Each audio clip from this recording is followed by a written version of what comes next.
Okay, BLUE8 is an action-adventure production company that uses its stunt teams and its personnel to train, to teach the arts and disciplines that we use in our films as a means of gaining capital and self-producing our own cinematic endeavors. What came from that next was we said, okay, well, we can make a facility that we call the House of Warrior Poetry exist both online and in a physical space where we share those skills and those trainings and those disciplines with the world. So we started thinking of all the elements that we wanted in the films and that we wanted to learn for ourselves. Kung Fu. The real deal Kung Fu, not this wushu kind of made up. We wanted the real thing. We wanted legitimacy. And that's when Sifu Kisu came into the picture. It came into our lives. Kung Fu is so much about self-development that has crept into our overall ethos as a company, overall belief structure as people. We've come to kind of refer to our practice, our collaborative practices, as the practices or auguries of a warrior poet.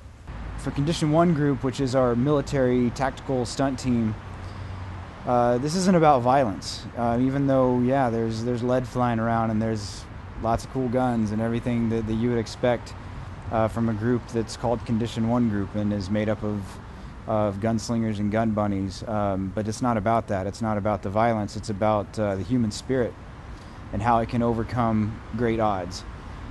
And that's what we want people to feel when they watch that action. That's what we want people to feel when they go through our training. The Tap brothers, they bring this sense of fearlessness and ability to do things that most would consider not humanly possible, that you would think the human body could not really attain. And the Tap brothers show you that it can be done. Dance is something that has terrified me since I was a little kid, and is for so many reasons. But you watch someone and you feel certain inspirations that brings out just from watching somebody give you these physical verses on stage. They're not, you could cut the music, they could still do what they're doing, but it's still just, it touches you in a certain way. And then another element we were looking for was to feel better and train better, because we were both dealing with injuries from these helicopter crashes that we got in. Was yoga, because we knew that yoga made our backs feel better from doing all the crazy shit that we did. But yoga is also something that came through my connection to Sifu Kisu, one of the senior students and one of my dear friends, Stefanos Kafatos, who's actually our cinematographer, director of photography, ended up just becoming this amazing yoga and Alexander technique teacher. And that was another huge piece of the puzzle that was missing and then was found.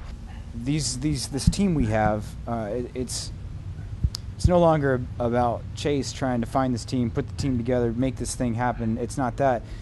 These are people that have come together. They saw the collaborative vision. They matched up with it and matched up with who they were, and now they've taken it over. It's no longer mine. It's no longer Blue's. It now belongs to us, and we go forward in that mindset and into that manner, which is why I know going forward with these people that everything we're intending on doing, it's already happened. And sitting here right now, we're not in that space, and so many of our ideas haven't been made yet. Well, they have, but we're not standing there right now, and that's also very exciting, because I look forward to seeing what we're going to do.